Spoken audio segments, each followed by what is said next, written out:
Hello everybody, welcome to our channel. आज हम पढ़ने वाले हैं क्लास 11th बायोलॉजी का चैप्टर नंबर 2 बायोलॉजिकल क्लासिफिकेशन। इस वीडियो में हम किंगडम फंगी पढ़ेंगे। शुरू करते हैं। The kingdom fungi constitute a unique kingdom of heterotrophic organisms. मतलब किंगडम फंगी जो है मेनली हेटरोट्रॉफिक ऑर्गेनिजम्स इसमें आते हैं। They show a great diversity in morphology and habitat. Morphology मतलब आउटर जो उनकी अपीयरेंस है और उनके हैबिटेट्स में काफ़ी ज़्यादा डाइवर्सिटी देखने को मिलती है। कॉमन मशरूम जो हम खाते हैं ये सब फंगी में आता है। अगर आपने रोटन फ्रूट्स यानी कि सड़े हुए फ्रूट्स या फिर ब्रेड्स पे कभी मोइस्ट देखी हो, मोइस्ट जहाँ पे है तो उन पे फंगस लग जाती है, that is fungi. White spots seen on mustard leaves are due to parasitic fungus. जो वाइट स्पॉट्स मस्टर्ड लीव्स पे मिलते हैं दैट इज़ पैरासिटिक फंगस, वो पैरासिटिक फंगस है। कई सारे टाइप्स की होती है फंगस। इसमें देखो पैरासिटिक फंगस में हमने एग्जांपल इन्होंने बता दिया हमें कि मस्टर्ड लीव्स पे मिलती है। यूनिसेलुलर फंगी में आता है ईस्ट, जो कि ब्रेड और बियर बनाने में काम आता है। ठीक है। अदर फंगी कॉज डिजीज़, कुछ पैथोजेनिक भी होती हैं प्लांट और एनिमल्स में, जैसे कि वीट पे rust causing Puccinia. Puccinia is an example of the pathogenic fungi in plant. ठीक है। Some are the source of antibiotic, कुछ से एंटीबायोटिक भी बनाई जाती है, मतलब कि कुछ हमारे फेवरेबल भी होते हैं, हमारे लिए अच्छे होते हैं क्योंकि हम एंटीबायोटिक बना रहे हैं उससे। पेनिसिलियम इसका एग्जाम्पल हो गया। Fungi are cosmopolitan. कॉस्मोपोलिटन मतलब जो हर जगह मिल जाए। फंगस एयर में मिल जाएगी, वाटर में, सॉइल में, प्लांट्स में, एनिमल्स में, हर जगह मिल जाएगी आपको। They prefer to grow in warm and humid places. Warm और ह्यूमिड प्लेसेस पे ये ग्रो करती हैं। With the exception of yeast which are unicellular. Yeast जो है फंगस में एक एक्सेप्शन है क्योंकि ये यूनिसेलुलर है, और बाकी जितनी भी फंगस होती है ना, फंगी जितनी भी प्रकार की होती हैं वो सारी मल्टी सेलुलर होती हैं, लेकिन east is the unicellular. Fungi and filamentous, filamentous होती है, body consist long cylinder thread like structure होता है बॉडी का, जिसे हाइफी कहते हैं। मतलब लॉन्ग सिलेंडर, लंबी सी सिलेंडर टाइप की शेप में थ्रेड लाइक स्ट्रक्चर होता है, उसे हाइफी कहते हैं। हाइफी के नेटवर्क को हम माइसीलियम कहते हैं। सम कुछ तो ना हाइफी कंटिन्यूस ट्यूब्स में होती हैं, फिल्ड विद, जो ट्यूब्स होती हैं वो फिल्ड होती हैं multi nucleated cytoplasm. These are called coenocytic hyphae. ठीक है। सिनोसिटिक हाइफी किसे कहते हैं? वो हाइफी है जो कंटिन्यूस ट्यूब के जैसे होते हैं और उन ट्यूब्स में मल्टी न्यूक्लिएटेड मतलब काफ़ी सारे न्यूक्लिएटेड मतलब न्यूक्लियस, साइटोप्लाज्म भरा हुआ होता है, उसे सिनोसिटिक हाइफी कहते हैं। अदर्स हैव सेप्टे, कुछ के पास सेप्टे होते हैं। सेप्टाई मतलब कि अगर उसकी बॉडी ऐसी है, देखो सेप्टे मतलब उनके बीच में ऐसे, उनको डिफ्रेंशिएट बीच में ऐसे ऐसे है, अलग अलग, वो कहते हैं सेल वॉल सी है, वो होते सेप्टे। और क्रॉस वॉल्स मतलब क्रॉस वॉल्स हैं ये वॉल्स के जैसे in their hyphae. The the cell walls of fungi are composed of chitin और पॉलीसाइक्रेट की बनी हुई होती है फंगस की cell wall. Most fungi are heterotrophic and absorb soluble organic matter from dead substrate and hence called saprophyte। मतलब कि ज़्यादातर सेप्रोफाइट्स होती हैं, मतलब जो गले सड़े उस पे आती हैं, ऑर्गेनिक मटेरियल पे आती हैं, दैट इज़ सेप्रोफाइट्स।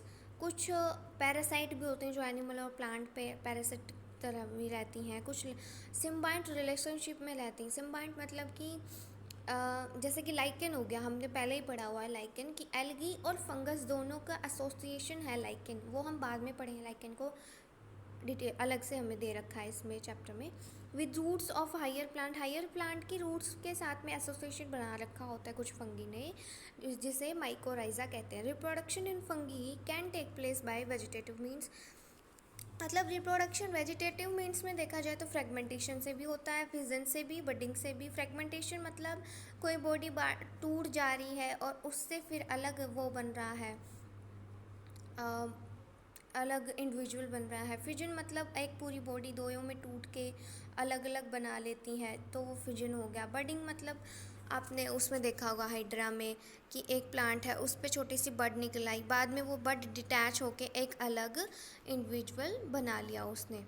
ठीक है, ऐसे एसेक्सुअल रिप्रोडक्शन उससे होता है, स्पोर्स से, कॉल्ड कॉनेडिया और स्पोरेंजियोस्पोर्स और जूस्पोर्स। इतने ये स्पोर्स के ही नाम है, कोनिडिया, स्पोरेंजियोस्पोर्स और जूस्पोर, इन सब से कर सकती है ये एसेक्सुअल रिप्रोडक्शन। सेक्सुअल रिप्रोडक्शन में ऊस्पोर होता है, एस्कोस्पोर और basidiospore. The various spores are produced in distinct structure called fruiting bodies. काफ़ी सारे स्पोर्स जो है अलग से डिस्टिंक्ट बॉडी में उसमें बनते हैं ना, जिस बॉडी में, उसे फ्रूटिंग बॉडी कहते हैं। The sexual cycle involves the following 3 step में होता है sexual cycle. Fusion of protoplasm between 2 motile और non motile gametes called plasmogamy. मतलब एक मोटाइल गैमेट है, एक नॉन मोटाइल गैमेट है, उनके बीच में फ्यूजन हो रहा है, दोनों मिलके एक वो बना रहे हैं इंडिविजुअल, तो वो प्लाज्मोगेमी हो गया। Fusion of 2 nuclei called karyogamy. 2 nuclei, nucleus का जब 2 अलग अलग न्यूक्लियाई का जब फ्यूजन होता है तो उसे कैरियोगेमी कहते हैं। गैमी का मतलब होता है जुड़ना। तो प्लाज्मोगेमी में क्या हो रहा है कि 2 गैमीट्स जुड़ रहे हैं, एक नॉन मोटाइल है, एक मोटाइल है। कैरियोगेमी में कैरियो का मतलब न्यूक्लियस होता है और गैमी का मतलब जुड़ना, तो 2 न्यूक्लियाई जुड़ रहे हैं कैरियोगेमी में। Meiosis in zygote resulting in haploid spores. Meiosis जब होती है तो हैप्लॉइड स्पोर्स बना लेते हैं। When a fungus reproduces sexually 2 haploid hyphae of compatible mating types come together and fuse. जब सेक्सुअली रिप्रोड्यूस करती है ना फंगस, तो 2 हैप्लॉइड हाइफे आके मिल जाते हैं तो फ्यूज़ हो जाते हैं, तो वो बन जाता है अलग individual. In some fungi the fusion of 2 haploid cells. कुछ फंगस में 2 हैप्लॉइड सेल का फ्यूजन होता है, immediately result in diploid cell, तुरंत एक डिप्लॉइड सेल बन जाता है। However in other fungi ascomycetes and basidiomycetes में एन इंटरवेनिंग डाइकैरियोटिक स्टेज आती है, N+N that is 2 nuclei per cell, एक सेल में 2 न्यूक्लियाई बन जाते हैं, ऐसी स्टेज आती है एस्कोमाइसिटीज और बेसिडियोमाइसिटीज में। Such a condition is called dikaryon, इसे डाइकैरियोन कहते हैं। कैरियो मैंने बताया न्यूक्लियस को कहते हैं, डाई मतलब कि 2, यानी कि 2 न्यूक्लियाई बन जाते हैं एक सेल में। ठीक है, phase is called dikaryophase of fungus, इस फेज को डाइकैरियो फेज कह देते हैं।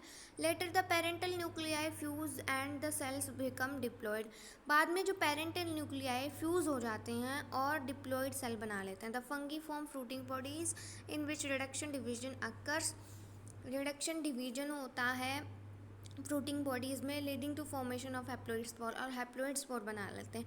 The morphology of the mycelium, mode of spore formation and fruiting bodies form the basis for the division of the kingdom into various classes. Mycelium की morphology, spore formation, fruiting bodies कैसे बनाता है, form the basis of division, और इस kingdom पे इन सब के basis पे इसका क्लासिफिकेशन होता है किंगडम फंगी का। किस किस के, कि उसकी मॉर्फोलॉजी कैसी है फंगस की, स्पोर फॉर्मेशन कैसे कर रहा है, फ्रूटिंग बॉडीज़ कैसी हैं, इन सब के बेसिस पे। ठीक है, पहला आता है अपना